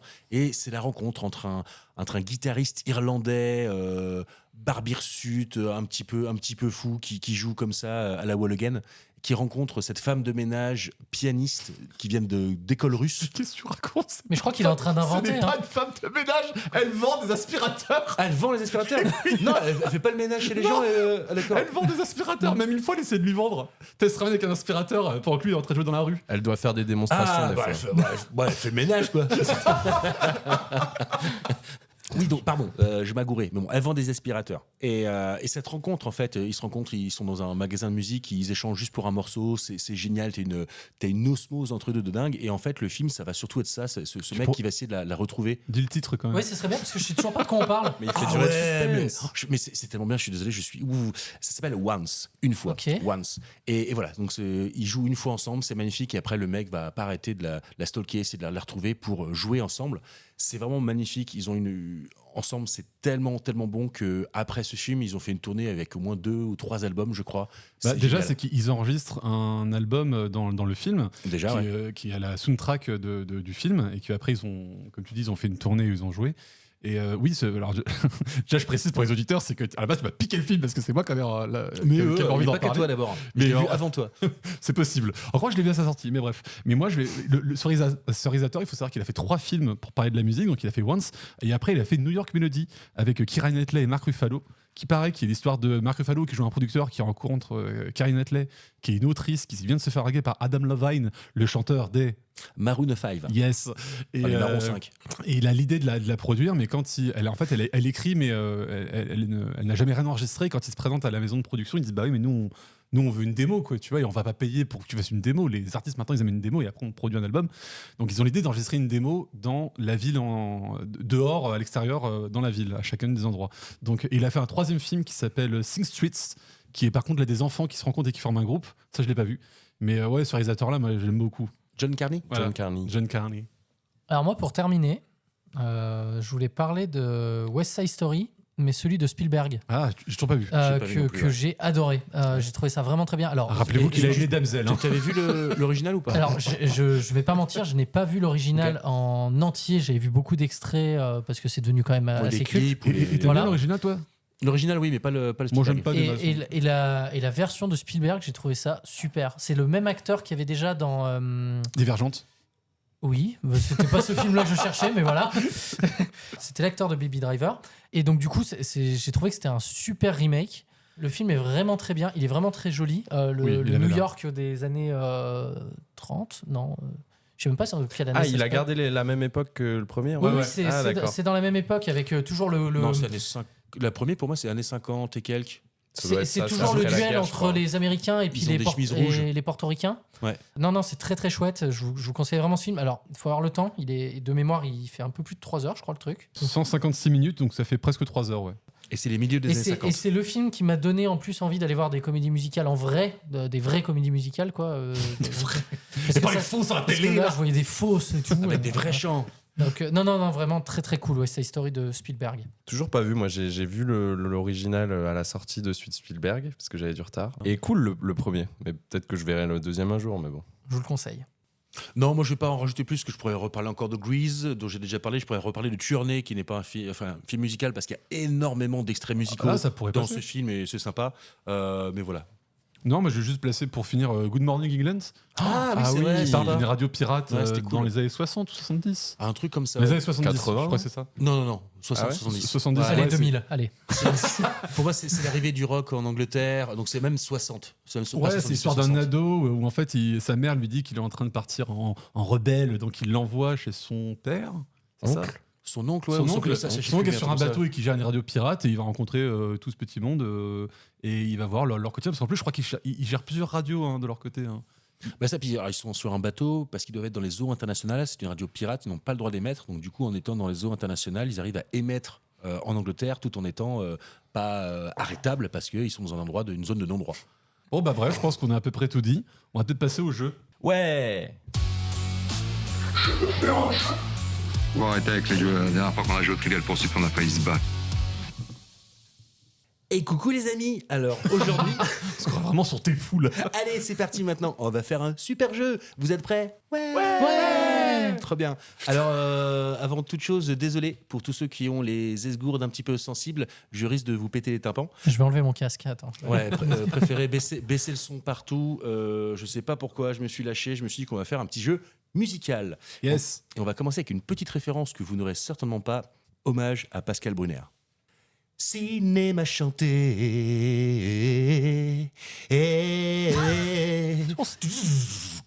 Cinéma le chanté. Cinéma le chanté. Cinéma le chanté. Je comprends pas ce qui se passe, on cherche un film ou pas Les auditeurs, ils ont que la voix, mais nous, on a à côté César qui gesticule de tous les côtés. Non, c'était un super jeu dans les années 90 présenté par Pascal Brunner. Ça s'appelait Facile à chanter. Les gens chantaient. facile à chanter. Facile à chanter. Bref. Mais oui. Moi, je vais changer un petit peu, donc je vais vous chanter un synopsis. En gros, je vais vous chanter le thème d'un film en racontant un autre film. À vous de trouver les deux. Très bien. Oh la vache, c'est compliqué. Ah bah surtout quand t'as mes cordes vocales. Pardon. Si bémol, si bémol, si bémol, si bémol. Ok. Désolé. Attention, c'est parti. C'est un flic de San Francisco, mec est un peu barjot. Harry Potter. Harry Potter, ouais. Violent, il est avec son magnum, encore un film de L'inspecteur Harry. bonhomme. J'allais le dire, putain. C'est ça. Le pire, c'est bien parce que je l'avais écrit avant qu'on en parle la dernière fois. Bon, je finis le deuxième couplet. C'est pour parce que ça. voilà. Ouais. Je précise que j'avais trouvé Harry Potter du début. Ouais. J'attendais Ouais, mais- juste la fin. Mais du début, je l'avais. Et mec, on fait touc Harry Potter. Les malfaiteurs, il les dessoude. Normal, c'est Clint Eastwood. Si vous n'avez vraiment pas peur, alors appelez l'inspecteur. Voilà. Bravo. Ah, Alors, il y a juste, Potter. je suis sûr que t'as dû les répéter là. Devant son miroir. Un petit peu, ouais, j'avoue, j'ai dû répéter un peu. Le mais pas voisin, assez. à chaque fois, il fait. Il est vraiment C'est pour ça qu'il a regardé le film avec une guitare. C'est ça. Il commence déjà. Et là, attention, là, c'est a cappello, hein, sans guitare. Attention. A cappello, ouais. A cappello, total. Là, je suis un garçon. C'est haut. C'est l'histoire d'un mec qui a une grosse bagnole.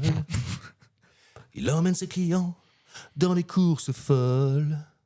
Ça se passe dans la région de Marcel-Pagnol. C'est Taxi. À la poursuite d'Allemands qui cambriolent. C'est Taxi et Patrick Bruel, du coup. C'est pas un film, Patrick Bruel. Non mais C'est pas, Taxi, ça je pense qu'on l'avait. On se reverra quand on aura J'ai 35 pas ans, l'air. machin. J'ai pas l'air, attends. Il aime bien le tuning, même si c'est un peu has-been. Abonnement auto hebdo pour trafiquer sa Peugeot. Putain, ça me dit quelque chose. Attends. Je l'ai pas. Ouais. I'm gonna highway to the danger zone. Ah Highway to Ah. the danger zone. Putain les gars, Mais si, mais oui, mais j'ai la musique, mais. c'est Top Gun. Ah, mais bien joué, mais oui, bien sûr. Top Gun. C'est Top Gun. Voilà. Ah, Moi je l'ai pas. Voilà. Le chant c'est le chant, mais bon voilà. Non, c'était bien chanté. C'était donc Non, Taxi, mais, Taxi, Top Gun. Ah non, t'inquiète pas, vraiment, le problème ne venait pas de toi. Je pense que c'est Voilà. le compositeur de base qui a merdé. C'est gentil, hypocrite mais gentil. Ça m'a fait penser à rien à voir, mais ça avait rien à voir. Moi, j'ai pensé à quand on se reverra quand on aura 35 ans. Je trouvais que c'était ça. La place des grands hommes, ouais. Eh bah, Ah, comme c'est quoi, ça, c'était bien Boulevard des chanté. grands hommes. Si bémol. Si bémol. Chut, s'il vous plaît. C'est l'histoire d'un couple qui sort avec un La ami soupe au dans chou. un appartement faire la fête à Paris. Après une embrouille, la femme quitte la soirée, mais malheureusement croise la route d'un violeur. Il l'a frappé. Ah oui, jusqu'à la tuer. irréversible. C'est une vision d'horreur. En plus ça, le film à l'envers est monté. On comprend mieux les coups des inclinteurs. Alors par contre, la musique, Incroyable, là, bravo. La soupe au chou. ah la soupe au chou. Ouais. La soupe au chou irréversible. Bravo. C'est un bon mélange. Ah merde. Ouais, putain, faut pas avoir peur. Alors celle-là, j'annonce, elle est censée être simple. Je peux pas la chanter, j'arrive pas. J'ai préparé un petit truc à mettre dans les oreilles au cas où, mais bon, je vais essayer comme ça, mais ça va être l'horreur. Oh, bah c'était déjà pas mal. Hein. Ah non, mais là, c'est ce qui se tenait mieux. Là, ça va de pire en pire maintenant. Là, j'arrive plus. Il est très rapide. Jurassic C'est Park. un vrai bolide, encore plus prompt qu'un éclair. Cars. Perdu dans le désert, la galère. Il passe en mode training à Radiator Spring. Il espère la Piston Cup. Aidé de ses amis, il la win. C'est lui Flash McQueen. Yes. J'adore. Ah, putain, j'en peux plus déjà.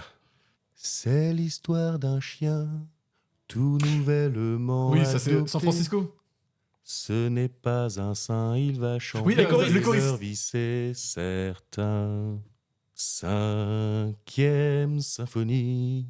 Il Beethoven. aboya. Ah, Beethoven. Nommé pour Amadeus. sa vie de Saint-Bernard. Beethoven. les choristes. Putain, T'as vu, merde. j'ai trouvé sur Symphonie, j'ai pas trouvé sur Chien. C'est ça. Et ça continue, attention.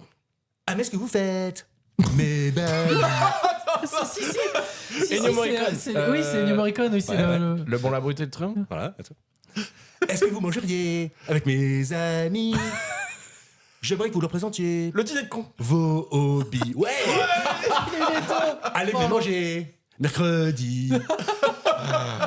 Une tour Eiffel en allumette. Pour une fois, je suis Ça déçu. mérite bien une côtelette. Pour une fois, je suis déçu que ce ne soit qu'un podcast audio et que vous n'ayez pas la vidéo. Parce que là, ce qu'on est en train de voir, c'est vraiment très bien. Allez, on va mettre un... ça va bouger là, attention, ça a swingé. Vous êtes prêts? Voilà. Yeah! C'est en plus, tu marques le tempo. Yeah, come on, man! Attention! Hey! C'est un nazi, mais repenti, yeah! Dans son usine, il a une doctrine. Éviter les camps à tout plein de gens. Faut les sauver, pas les La ligne cramer. verte. La liste des Schindler. Ah non, pardon, oui, la liste de Schindler, mais alors la Mais musique. c'est la Ça musique me que je dit un cherchais. truc, moi. mais Tain, ah oui, bah, everybody. Need c'est- somebody. Oui, voilà, c'est ça quoi. Mais C'est- c'est Les quoi, le Blues film Brothers. Les Blues Brothers. Ah, J'étais tellement concentré sur la musique que je cherchais même pas le film quoi. Ça se passe sur une île, dans une grande prison, on a- près de San Francisco. Leonardo DiCaprio. Un groupe de militaires. Rock, ouais. Ouais, armés de gaz toxiques. Prennent Ghostbusters. otage. Ah, mais oui. Alcatraz. Yeah. Qui on va appeler Sean Connery. Putain, moi j'entends des balavoines au début quand on arrive en ville. C'était Rockbusters. C'est un tueur en série, plutôt narcissique. American Psycho. Il nous parle de sa vie, de ses meurtres méthodiques. Je l'ai pas la musique. Hein. Filmé en noir et blanc, ces Belges sont très marrants. C'est arrivé près de chez vous. Ouais, mais deviennent bien flippants quand ils coursent un enfant. C'est un tueur, un tueur en série. Vous voulez pas? Non. J'arrive pas à Attends. trouver l'air, non. Dis vite fait un truc. Moi aussi. L'histoire de la vie, le Roi Lion. L'histoire- Oui. Ouais. Ah. L'histoire de la vie. The Circle of Life. Je vais finir par croire que je chante mal. Fais gaffe, les gars. Attendez. Non, non, mais ça me disait un truc. Ouais. Attention, là, on va encore raiser le niveau. Ah vache.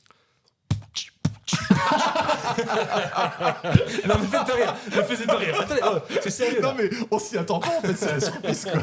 Quoi, je beatbox quoi, ça me surprend, César Rocky beatbox. Attention. C'est un père bon à rien. Man in Black. Oui. Avec sa fille dans un train. À Oui, oui. peine ils sont partis. Oui, oui, le dernier train pour Busan. Que commence la tragédie. Yeah. Ah, yes. Bien ouais. Bouscule à des tueries. C'était quoi le refrain? Vlati pas des zombies. Il y a mieux que ça encore. Ça s'annonce compliqué. De traverser la Corée. Ouais. Critique sociale, l'homme face au danger. Depuis la capitale, le ratin est testé. Ouais, dès l'âge des traites, pas beaucoup se rescapés. Espérons quand même que la petite ne va pas se faire bouffer. Ouais. Les inconnus, ça, non, je savais pas. Mais... Non, ça, c'est le rap de Will Smith sur Men in Black. Mais, d'accord. J'ai peut-être pas son flux. Parce que lui, il a un sacré flux. Hein. Oh là là. Il a un sacré flux. What a flux. T'as un meilleur, hein, je te le dis. Hein. Ah, merci, mais ça, je sais que vous êtes hypocrite. Oh la vache. Il faut savoir que c'était César qui faisait tous les bruits là. Il y a personne qui aidait. Attention, on les beatbox, on m'appelle la beauté voix, rythme. danse, tout. Oula, attention, les gens ne voient pas, mais il y a une préparation là. Un policier, La famille Adams. en jean serré, passe ses journées à protéger notre espace-temps. Au débeauté, il va trouver des éléments sur sa femme tuée il y a plus de 10 ans. Memento ? Non, notre espace-temps, donc non, c'est pas ça. Jean-Claude Van Damme, voyage dans le temps. Rien besoin de plus, démarre le film, c'est trop dément. Ah, bravo. Time Cop, Putain. la famille Adams. Putain, bien Les joué. deux, là. Non, mais le rythme est pas mal. Hein. Ah non, mais t'as répété combien de temps pour ça ? Beaucoup est passé en même temps. C'est ça qui est super Alors, frustrant. on ne voit que du feu. Hein. Ah là là, merci. C'était quoi le film? J'ai pas compris. Time Cop. Par contre, là, je vais avoir besoin de vous. Est-ce que vous pourriez, à mes 2 premières phrases, répondre... Une pédale. On fait un canon. Bord, une pédale, très bien. C'est-à-dire Bonne qu'au moment référence. où tu vas dire c'est qui, il faut qu'on réponde c'est Kinvey, c'est ça? C'est Kinvey. C'est que j'ai préféré de Mathieu, ça faut qu'on précise. À mes 2 premières phrases, vous répondrez « Oui, capitaine Bah c'est bon, c'est déjà. Du coup, c'est déjà là. ». Ah, c'est bien ça. Ah, attends. Prêts les enfants? Oui, capitaine. J'ai pas entendu. Oui, capitaine. Oh, qui court après une grosse chimère, un mec tout tatoué, qui perd vraiment tous ses repères, un mec tout tatoué. C'est Memento, Il là, pense du que coup. sa femme s'est faite violer, un mec tout tatoué. Il s'en souvient pas, peut pas se rappeler, un mec tout tatoué, un mec tout tatoué, un mec tout tatoué, un mec tout tatoué. Bravo. Magnifique. Merci. Et donc, c'est quoi le film? Bah, on l'a déjà dit, c'est Bah, Memento. Bob l'éponge, le film, et puis. Non, Bob l'éponge, la musique. La musique, pardon, et puis Memento. Très bien. Ah, vous êtes fort. Héritier d'une le Hobbit. famille renommée. Bien vu. Va immigrer, royal décret, loin de chez lui, Bienvenue chez les ch'tis. un monde aride, Mad Max planète lointaine, Ah. devient le guide. Dune Non, mais je sais John Dune 2. Ah, ok. Ah, bah oui, bah forcément. Et Dune. En Messie admiré par tout un peuple vivant caché.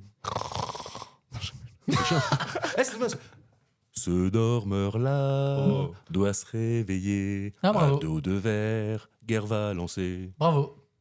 Très bien. Alors celle-là, elle va être pourrie. C'est l'histoire d'un vieux papy qui traverse les États-Unis. Il dépense sa sagesse, rencontre ses amants, détresse à bord d'une tondeuse à gazon. A Straight Story.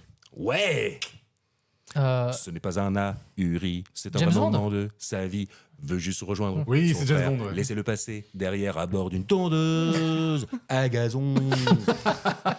Et c'est une histoire vraie, James Bond, bravo. Incroyable. Allez, plus que 2 et après j'arrête là.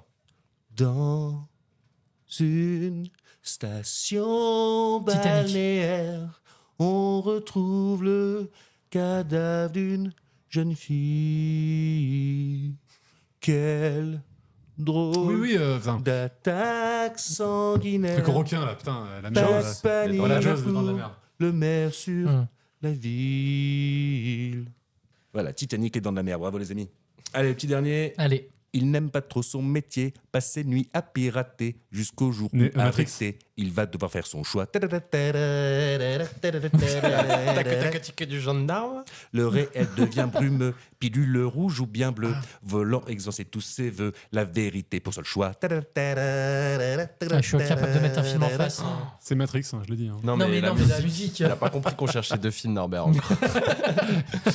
Mais comme le dit la mamie qui fait trop cuire ses cookies, aucun choix n'est fait ici, comprendra qui voudra. Ah, mais je l'ai pas. Je suis incapable de. Alors ça, c'est un acteur giga connu qui avait fait beaucoup de films avant. Et dans ce film, il chante ça. Et en chantant ça, c'est la première fois qu'on entend sa voix. Chaplin? C'est Chaplin. Ah ouais? C'est Ok. les temps modernes. C'était l'arrivée du cinéma un peu parlant. Et il y a un un son. Alors c'est pas du in parce que c'est pas enregistré en live, mais c'est préenregistré et ensuite rediffusé. Donc c'est sa voix, il chante. Il est serveur et il chante ça à des gens et voilà. Ok, ah bah bien joué. On n'était pas nés malheureusement. Excellent. Donc, Comme les poissons. ouais, allez. Non, bravo, super. Alors si à cette com, je ferai une petite maquette CD pour les fans. Les DVD piratés, maintenant l'album. Non, c'était des cassettes. Fais que des cassettes. Tu voulais déjà vendre des cassettes avant. Oui, c'est ça, il faut que je fasse des cassettes. Bah T'as ouais. raison, c'est mieux. Les cassettes, il n'y a rien de tel. Ça se vend mieux, ouais. Non, c'était un super jeu. Bravo. Les Bravo cassettes, à toi, ouais. c'est chouette. Et bien sur ce, je vous propose de passer aux questions. Il y avait une autre chose que je voulais vous demander. Je peux vous poser une question, même si ça fait 30 fois? Si ça fait 30 fois que je réponds, je vois pas bien l'intérêt. Alors, on nous demande sur Instagram, quelles sont vos séries préférées? Je vois le mec, je lui ai dit non, il a dit bah c'est pas grave, je vais quand même y aller. Ah, je le couperais fortement. Ça. Ah non, mais alors, c'est quoi vos séries préférées? Bah, j'ai pas de série préférée. En fait, j'en ai tellement que. Ouais, c'est compliqué. J'en ai 80 chez moi, donc tu vois, série préférée, je peux pas t'en dire. Quoi. Moi, ce que je dirais, c'est que depuis quelques années, c'est assez frustrant et souvent, il y a des films que j'aime bien et je me dis, mais putain, et pourquoi ils en ont fait un film? Il fallait en faire une série de ça. C'est vrai. L'inverse, un peu moins. Mais c'est vrai que la série, de plus en plus. Je suis un mec qui vient du cinéma à la base, j'adore les films, mais c'est vrai que les séries, de plus en plus, je trouve que l'introspection des personnages, le traitement, alors c'est pas parce que tu as du temps que tu le fais bien, mais au moins, le format fait que tu vas T'as plus plus au le bout temps des de choses, développer. quoi. Ouais. Bah, en fait, je trouve que les séries, ça peut-être rejoindre ce que tu dis, mais ça dépend de l'univers. Quand il y a vraiment un univers qui est assez vaste et riche, je trouve qu'effectivement, ça aurait été pas mal d'en faire une série. Après, dans les années 80-90, c'était beaucoup. Le format qui marchait bien, c'est les séries policières, parce que c'était vraiment un épisode d'une histoire. Et à partir des années 2000, on a commencé à faire des formats plus longs et on s'est inspiré plus du cinéma pour construire une narration. On a même vu que le cinéma, dans les années 2010, a commencé à s'inspirer des séries pour renouveler son truc. Donc, moi, les séries, moi j'ai une chaîne YouTube maintenant qui en parle, donc, mais j'ai beaucoup de mal à dire ce que j'aime parce qu'il y a tellement de formats différents que j'aime dans les séries, que ce soit de l'épisodique ou du serial. Donc, une série préférée, ça va être compliqué de la situer, quoi. Une bonne série que j'ai découverte il y a pas si longtemps, que je sais pas si vous l'avez vu, The White Lotus. Ouais. Ah non. Il y a 2 saisons, indépendantes l'une de l'autre. Et franchement, c'est hyper cool, je trouve. La musique est incroyable. Voilà, je vais pas pitcher. Moi, j'aime bien les mini-séries aussi. Je trouve que ça se fait de plus en plus. Il y avait eu la mini-série Tchernobyl qui était quand même vachement bien. Excellente. C'était très très bien. Il y en a eu une aussi il y a quelques années qui était extrêmement connue, qui s'appelait Dinotopia. Pardon. Voyez Dinotopia, c'est trop bien. Non, mais en plus, je trouve que C'est Michael Scofield, hein, on est d'accord. C'est avec. C'est pas Dinotopia, oui, le gars de Prison Break. Voilà, c'est ça. hein Oui, pardon, oui. Avec les Et avec le gars de Harry Potter, là aussi, comment il s'appelle Ron Weasley. Non. Pas le roux, l'autre. Non, attends. Pas le roux. En tout cas, ils ont pas pris les effets spéciaux de Harry Potter. Parce que moi, j'ai souvenir de dinosaures en pastel. Ouais, pas d'autre mot. La 3D, ça n'existait pas à l'époque. Hein. Si, il y a quelques éléments. Ah, la voilà, 3D, c'est ça. ça. Putain, c'est moche. L'acteur qui joue Professeur Lupin dans Harry Potter. Donc voilà. Parce que moi, j'ai vu un peu à l'époque. À l'époque, je trouvais ça moche. Donc, c'est toujours moche, en fait, alors. Ah oui, c'est moche, mais c'est bien. Cool. Ah ouais. Non, en plus, je trouve que Il y a des dinosaures qui parlent. Je trouve que les mini-séries ont cette force que les séries, des fois, elles vont ouvrir tout un tas dans leur première saison, en tout cas, elles vont ouvrir tout un tas de champs des possibles pour essayer d'être renouvelées et de se dire, bon, on peut partir dans cette direction-là, cette direction-là. Au moins, les mini-séries, il y a vraiment un début, un milieu, une fin. Donc, ils ont cette force-là de pouvoir proposer un truc qui est cohérent avec lui-même, qui a moins de chances de se perdre en route. Donc moi aussi, j'en regarde de plus en plus. J'en ai vu une l'année dernière, que je ne sais plus comment elle s'appelait, mais elle reparlait d'une affaire policière sur un tueur en série qui, en fait, l'affaire s'est ouverte dans les années 70 et l'affaire est résolue dans les années 2010. Et en fait, on te raconte les deux temporalités en même temps parce que c'est le même flic qui a participé à l'enquête et à la réouverture de l'enquête dans les années 2010. Et c'était assez intéressant. Okay. Le truc avec Tahar Rahim. Non. J'ai plus le nom, mais les acteurs, c'était un casting anglais. La série parlait beaucoup sur l'histoire de qu'est-ce qui se passe après 30 ans. Est-ce que les familles, parce que c'était un tueur en série qui tuait des adolescentes, et on parlait beaucoup de est-ce que les familles ont réussi à se reconstruire après le traumatisme. Spoiler, non. Mais on partait, la chose que j'aimais dans cette mini-série, c'est qu'on mélangeait les deux temporalités et on parlait de ça. Ok. Alors, on a une autre question qui nous demande est-ce qu'il y a des vieux films dont vous aimeriez voir des remakes? Parce que moi j'ai une idée par exemple. Vas-y, je t'en prie. Ça nous laissera le temps de réfléchir. Il y a un livre que j'aime beaucoup qui a été adapté en film qui a quand même très mal vieilli, qui s'appelle L'Histoire sans fin. Et, tu trouves que ça a été mal adapté ? Non, le film a mal vieilli. Enfin, dans les effets, dans les voilà. Mais alors oui, parce que je crois que le premier film l'a adapté que parce que c'est assez long quand même, L'Histoire sans fin. Et je crois qu'il y a eu 3 films et plus ça, plus c'est catastrophique. Le premier était encore passable. Et c'est un de mes bouquins préférés. J'aimerais beaucoup qu'il y ait une nouvelle adaptation de ce truc-là. Ça serait génial. Voilà. D'ailleurs, un truc marrant, c'est que le 3e film, L'Histoire sans fin, le méchant, c'est Jack Black dans ses jeunes années. Ah ok. Il a joué des méchants. Mais il joue un méchant, mais totalement ridicule. C'est un peu assumé, mais par contre, il joue pas très bien. Faites-en un remake, en tout cas, c'est trop bien, L'Histoire sans fin. Ouais, c'est vrai que c'était cool. Alors il y a aussi peut-être un 2000 ans lycée d'espace, on pourrait refaire une version un peu plus longue, un peu plus contemplative. Oui, ça s'appelle Interstellar. Ça s'appelle 2002. Tu l'as pas vu ? Il y a une suite à 2002. Ça s'appelle 2002, ouais. Ah ouais ? Oui. Putain, j'ai même pas vu ça. Non, mais elle a fait un bide, cette suite.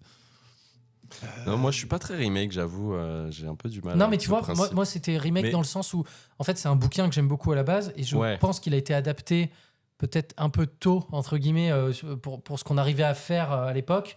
Et donc, du coup, j'aimerais bien le voir fait avec les moyens d'aujourd'hui, quoi. Tu vois, par exemple, j'ai toujours été déçu qu'il n'y ait pas eu de très bonne adaptation du Magicien d'Oz qui soit à la hauteur du bouquin. Même celle de Sam Raimi ? C'est pas vraiment, mais c'est dans l'univers du Magicien d'Oz. Ouais, mais je sais pas, je trouve qu'il n'y a jamais rien eu à la hauteur du bouquin. Enfin, ouais.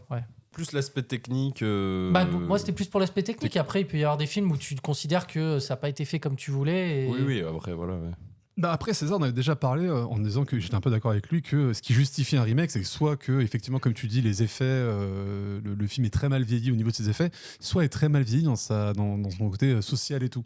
Parce qu'après, tu as les thématiques que tu peux essayer de ramener dans ta nouvelle époque. Et c'est vrai qu'aujourd'hui, en 1984, aujourd'hui, avec les technologies de George Orwell, j'entends bien, mais je pense que tout le monde connaît un peu cette histoire, à refaire aujourd'hui, ça pourrait être intéressant. Après, c'est pas parce que tu le refais aujourd'hui que ça l'est. Je pense que essayer de remettre des concepts d'autres époques à une époque actuelle qui est la nôtre, pourquoi pas, mais c'est pas sans travail, quoi. Non, mais ça peut être bien dans le cadre d'adaptation, pas des films originaux, mais oui, d'adaptation, de réadapter effectivement avec les problématiques dans ce moment, oui. Genre, je trouve que l'entrée en gare du train de la Ciotat, aujourd'hui, avec les TGV qu'on a, on va faire quand même vachement mieux. Enfin, tu vois, parce que là, il y a de la vapeur, les meufs, elles ont des robes, c'est une horreur. Je veux dire, je comprends pas la direction artistique de ce film, tu vois. Non, puis il y a des c'était long, quoi. C'était pas des lumières, le réalisateur. Ah si. Putain, puis il y a des remakes qui sont totalement plantés. J'avais vu le remake il y a quelques années de Fahrenheit 451, qui s'était complètement planté dans ses idées, dans ce que voulait développer l'univers. Ils avaient enlevé un peu le côté fasciste. Enfin, tu vois, c'était fasciste, mais pas trop. Rien ne vaut les livres de tous ces films dont on parle. C'est vrai, c'est vrai. 1980. J'aime pas cet argument. Rien n'empêche de voir les films, mais... Non, mais moi, je lis rien, par exemple, parce que j'aime pas lire. Ça se voit. Mais il y a forcément... En même temps, je pense qu'on est attaché à une œuvre, à la première œuvre qu'on a connue. On a du mal à s'en détacher. Je vois ça quand je vois des adaptations de gens qui disent c'est mal adapté. En fait, c'est un mauvais film parce que c'est une mauvaise adaptation. Mais on peut faire, comme j'avais dit, on peut faire un bon film et une mauvaise adaptation, comme on peut faire l'inverse. Il y a des films qui sont très très mal adaptés, pourtant qui sont des films nuls. Donc pour moi, j'ai aucun problème avec les adaptations. Et c'est pareil, j'ai pas trop de problème avec les remakes parce que déjà, il y a des films dont on ne sait pas que c'est des remakes. Parce que c'est compliqué, tu vois. Mais par exemple, mon exemple que je ressors à chaque fois, c'est Professeur Folding, qui est à la base un remake de Dr. Jerry et Mr. Love, que j'avais vu il y a 10 ans, tu vois. Histoire du chat et de la souris, là. Je sais qu'on a une idée reçue qui est de dire il y a plus de remakes en ce moment qu'avant. Alors que dans les faits, il y a des gens qui sont intéressés à regarder si c'était vraiment le cas. C'est pas vraiment le cas. Par contre, effectivement, il y a beaucoup de films qui se basent sur des licences. Ça, c'est vrai, effectivement, que maintenant, on fait plus Après, ça me rassure toujours un petit peu. Je me dis, quand c'est tiré d'un livre, normalement, ton scénario, il tient la route. C'est un truc qui est lu, tout ça. Pour moi, j'ai du mal à comparer les deux choses. C'est deux formats totalement différents. Dans le livre, tu es totalement libre d'imaginer tout ce que tu veux, mis à part les descriptions que tu lis. Et tu peux être à l'intérieur des psychés des personnages que tu ne pourras jamais avoir au cinéma. Et au cinéma, tu as ce côté grandiose. On te montre des images un peu tout fait, on te les pose et tu n'as pas de travail à faire par rapport à ça. Tu as juste à en prendre plein les yeux. Donc ouais, non, moi c'est vraiment différent. Et par contre, je viens de m'être fait la réflexion d'être allé voir le film, le premier Narnia, Le Monde de Narnia, qui était pas mal. Mais je Ouais. m'étais fait la réflexion, genre, oh là là, s'il y a un livre, le livre, il doit être bien. Parce que toute la première séquence de guerre, les enfants et tout ça, je me dis, mais ça, dans un livre, avoir la psyché des enfants qui vivent la guerre et qui rentrent dans le train sans savoir s'ils vont voir leurs parents avant d'arriver dans le côté fantastique, je trouve que ça aurait pu être sympa. Et des fois, dans le film, tu peux pas retranscrire certaines émotions. Je crois que le livre est pas beaucoup plus détaillé. Hein. Ah ouais. Il me semble. Ouais. Et puis en plus que moi quand j'avais lu, il y en a 7, je crois, de bouquins Narnia. Ce qui transparaît beaucoup, c'est à quel point il y a un point de vue religieux dans Narnia. C'est impressionnant. En fait, c'est une pub pour le christianisme, ce truc presque. Trop bien. Mais déjà, quand il était arrivé, Narnia, il était un peu marketé comme la concurrence au Seigneur des Anneaux. Il y a une série sur le monde de Narnia qui va arriver dans pas si longtemps que ça. Ah ouais? Ouais. Ok. Et enfin, on a une dernière question. Est-ce qu'il y a des films cultissimes que vous n'avez jamais vus? Pour un paquet. Ouais, bah ouais. Non, ouais, pour être honnête, moi, j'ai pas vu. J'ai pas vraiment vu Apocalypse Now. Oh là là là là là, t'as pas vu. Ouais, ça va, des hélicoptères, des mecs qui font la guerre. Bon, c'est bon, c'est déjà t'as tout vu Tonnerre sous les tropiques? Oui, bah oui. Bon, bah c'est pareil. Voilà. Alors, c'est un peu long, mais c'est vraiment bien. J'ai vu le dernier montage qu'il a fait, qu'il a sorti au cinéma il y a quelques mois, je crois. Ah bon? Ouais. Il y a eu un deuxième. Il en a fait 15, de toute façon, de montage. C'est comme Blade Runner. Mais par contre, il faut regarder le documentaire, le making-of du tournage, qui est vraiment assez hallucinant. Ok. Tu n'as pas entendu parler? Et non. D'accord. Parce qu'il te montre qu'il a tourné dans un pays qui était en guerre civile à l'époque du tournage, et il voit des hélicoptères, mais des fois qui étaient réquisitionnés en plein milieu du tournage pour aller combattre sur le front. Donc ils se barraient en plein milieu du Ils ont truc. pas perdu tout leur matos dans des inondations. Si, je mais sais il y a pas quoi, plein si. d'histoires Ouais, et ils tout. ont quand même Le bien. making-of, il est autant fascinant que le film. Ok. Je regarderai ça. Alors moi, je n'ai vu C'est aucun des 3 parrains. Voilà. Ah. Et bah, tu veux que je te dise, je suis presque dans ton cas. Ah ouais? J'ai commencé à regarder le premier, je me suis ennuyé, au bout d'une demi-heure j'ai arrêté en me disant je le recommencerai bien un jour, je n'ai jamais recommencé. Bah ouais, non mais puis pareil, le moment ne se présente pas, donc j'en ai vu aucun. Et je suis sûr que c'est bien. Ah, moi j'aime beaucoup, ouais. Alors déjà, moi, c'est Francis Ford Coppola, on est d'accord, hein, le parrain. Ça doit être Coppola, ouais. C'est pas un cinéaste que j'aime beaucoup, je crois que le seul film dont j'aime bien, c'est Apocalypse Now. Donc c'est Ah bah pour j'ai ça même que... pas fait gaffe, tiens. On n'a pas vu Coppola globalement. Non mais le Dracula qu'il a fait, je sais qu'il y a beaucoup de potes à moi qui l'adorent. Moi, vraiment, je n'aime pas. C'est pareil, je rentre pas dedans, quoi. Moi, j'avoue que j'ai jamais vu 2001 Odyssée de l'espace. Eh ben, on est très content et vraiment, reste comme ça. Il y a un grand vide dans ta vie, je crois. En fait, il va être bientôt comblé. Eh bien, chez moi, bébé. ça ne se refuse Je vais pas. te montrer de belles images. En fait, je sais pas pourquoi on m'a toujours dit que c'était cultissime, mais que je sais pas. Je pense que beaucoup de gens m'ont dit qu'ils se sont fait un peu chier, et du coup, je me suis jamais motivé. Je me demande à le qui c'est qui t'a dit ça. Mais je vais le voir. Hein. Je vais le voir bientôt. Non, mais il faut le voir pour forger ta propre opinion, c'est sûr. Voilà, c'est ça. Mais il y en a tellement des films où il faut se faire sa propre opinion. C'est la magie de ce monde. Je réfléchis, mais j'ai jamais vu Joe Suspect. Ah. Oh là Et là. Attends, mais dis-le, parce qu'il faut qu'on t'insulte. Non, mais on l'a fait là. Il l'a dit dans le micro. Oh là là, il a pas vu. Oh non, non. Du coup, on peut même pas te raconter la fin, quoi. Putain. J'ai pas vu Birdman, voilà. Ça, c'est d'Alejandro Ah, c'est Iñárritu. pas mal Birdman, ouais. Mais J'ai pas vu il m'a ça. pas marqué plus que ça. Le seul truc cool, c'est la réal, quoi. Mais après. C'est un plan séquence. Ouais, c'est qu'un plan Ah, séquence. voilà, vol au-dessus d'un nid de coucou, pareil. Je l'ai pas vu. J'adore ce film. Ah, ça date. Ah oui, ça date là, oui. Tellement triste, mais Jack Nicholson, incroyable ce gars. Je peux juste dire, genre. Tu viens déjà de dire, donc. Le mec, il est invité. Je peux poser une question. C'est une question, putain. J'en profite d'avoir du temps à l'antenne pour dire que. J'ai une Renault 5. passer un message. Renault 5. Rideau de 93, on te kiffe. Non, avant-hier, je suis allé au ciné voir un film qui est encore actuellement, mais dépêchez-vous d'y aller. C'è ancora domani, qui veut dire il reste encore demain, par une réalisatrice italienne, et le film est magnifique. Bravo. D'accord. Ah, mais c'est le film sur un peu la place de la femme en Italie et tout ça, avec le gars. le noir et blanc et tout ça. Oui, ça se passe juste après la Seconde Guerre mondiale. Ouais. C'est en noir et blanc. Et un film traditionnel qui se transforme en comédie musicale, de ce que j'ai compris. Non, D'accord. t'as rien Non, compris. t'as rien compris. Pour changer, moi, d'accord, j'allais ouais. dire pour changer. Mais... Moi, je savais. Non, c'est pas musical, non. Mais il y a des scènes. T'as peut-être vu des scènes un peu musicales, mais je vais rien dire parce que ça D'accord. spoilerait pour moi, je trouve.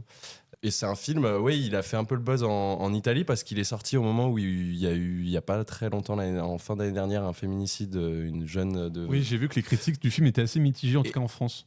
Et en tout cas, il est sorti à ce moment, donc ça a buzzé là-bas en Italie et il est sorti là récemment en France et Nice. Bah, belle petite reco, merci à toi. Ok.